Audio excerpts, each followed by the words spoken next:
ओम शांति। आज प्यारे बाप दादा के अव्यक्त अनमोल मधुर महावाक्य हैं 14 जून 2026 और रिवाइज डेट है 24 अक्टूबर 2010। आज की अव्यक्त मुरली के सार में विशेष बाबा ने समय की रफ्तार प्रमाण पुरुषार्थ की रफ्तार को बढ़ाने के लिए तो पहले तो बाबा ने स्मृति दिलाई कि तुम बच्चे पद्मा पदम भाग्यशाली हो जो तुम अभी संगम पर 3 तखत के अधिकारी बनते हो, जो सारे कल्प और विश्व में और किसी को प्राप्त नहीं होता। दूसरा भ्रकुटी तखत नशीन और तीसरा विश्व के तख्त नशीन। तो बाबा कहे इनमें सर्वश्रेष्ठ तखत कौन सा है? परमात्मा दिल तखत। जो बाबा कहे और कोई युग में परमात्मा तख्त प्राप्त नहीं होता। बाबा कहे परमात्मा तखत गाया जाता है। परमात्मा तखत के अधिकारी बच्चों का भक्ति मार्ग में भी माला के मणकों के रूप में गाए और पूजे जाते हैं। कोटों में कोई के रूप में गाए जाते हैं। बड़ी भावना से एक एक मणके को कितनी ऊंची दृष्टि से देखते रहते हैं। तो बाबा पूछे आप सबको इतना फकुर रहता है कि हमारे सिवाय कोई इस परमात्मा दिल तख्त का अनुभव नहीं कर सकता। और कहा बाप दादा तो ऐसे 3 तखत के अधिकारी बच्चों को देख खुश होते हैं। वह मेरे श्रेष्ठ अधिकारी बच्चे वाह। बच्चे फिर कहते हैं वाह बाबा वाह, और बाबा कहते हैं वाह बच्चे वाह। फिर और तखत की स्मृति दिलाते कहा कि बाप दादा ने आप श्रेष्ठ आत्माओं के लिए 3 तखत दिए हैं, क्योंकि लाडले हो ना, सिकिलधे भी हो लाडले भी हो। तो जो लाडला बच्चा होता है उसको झूले में या गोद में रखते हैं, मिट्टी में पाँव नहीं रखने देते हैं। तो जो 3 तखत के अधिकारी हैं उन्हों के लिए बाप दादा ने कितने भिन्न भिन्न झूले दिए हैं। कभी शांति के झूले में झूलो, कभी सुख के झूले में झूलो, कभी प्रेम के झूले में झूलो। तखत और झूले इसी में ही पाँव रखना है। फिर अटेंशन दिलाया कि एक है देहभान और दूसरा है देह अभिमान। बाबा कहे देह अभिमान की मिट्टी गहरी होती है, देह भान भी कम नहीं है। लोग भी कहते हैं कि जब मनुष्य चला जाता है और जलाते हैं तो यही कहते हैं कि मिट्टी मिट्टी में मिल गई। तो चेक करो मिट्टी में पाँव तो नहीं रखते हैं। देहभान आना अर्थात मिट्टी में पाँव रखना। फिर और साथ में कहा कि कई बच्चे पूछते हैं हम भविष्य में कहाँ जाएंगे, क्या बनेंगे। तो बाबा ने बड़ी सूक्ष्म चेकिंग बताई कि जितने समय से बाबा के बने हों उतने समय से चेक करो कि मेरे पाँव उतना ही समय झूले में या तखत पर रहा है, नीचे तो पाँव नहीं रखा है। तो यह हिसाब हर एक अपने आप अपना निकालो। बाबा कहे जितना ज़्यादा समय बाप की गोद में तखत पर झूले में रहेंगे उतना समय रॉयल फैमिली में रॉयल घराने में राज्य प्राप्त करेंगे। फिर पुरुषार्थ बताया कि अभी बाप दादा ने देखा कि बच्चों को माया भी अब तक छोड़ती नहीं है। माया का भी बच्चों से प्यार है और आजकल विशेष 2 रूप में माया चांस लेती है।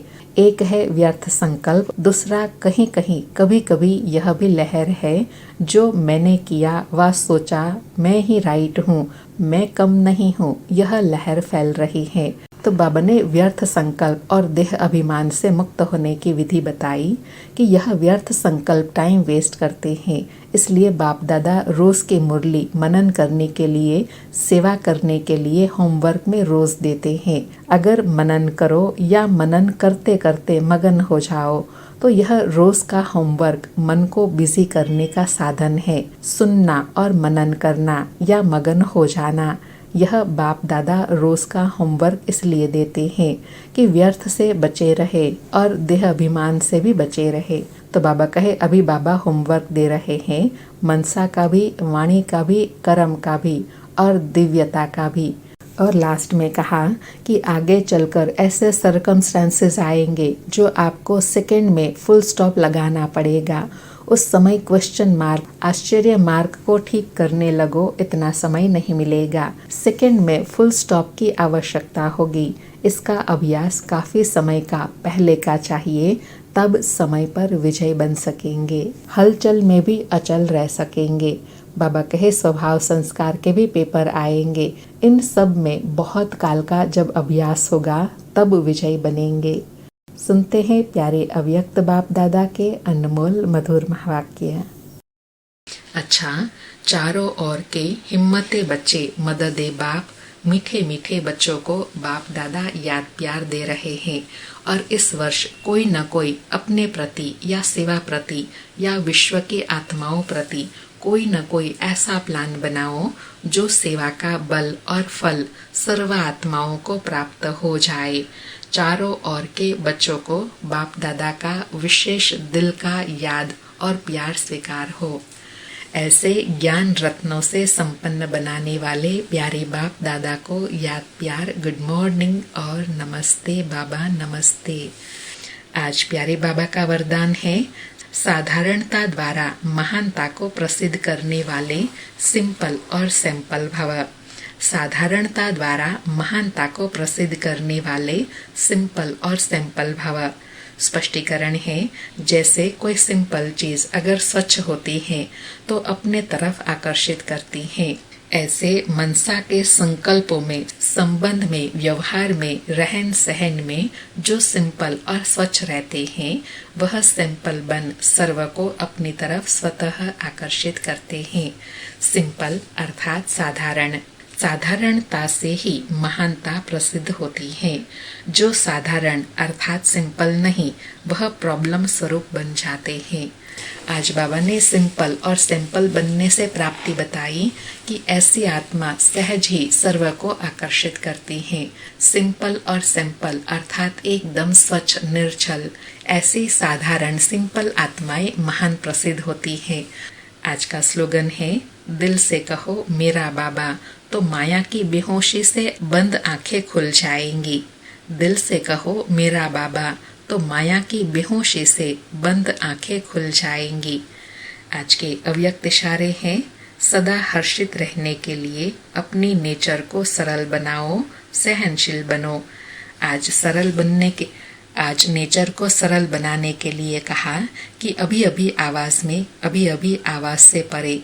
जितना यह अभ्यास सरल और सहज हो जाएगा उतना संपूर्णता समीप दिखाई देंगी।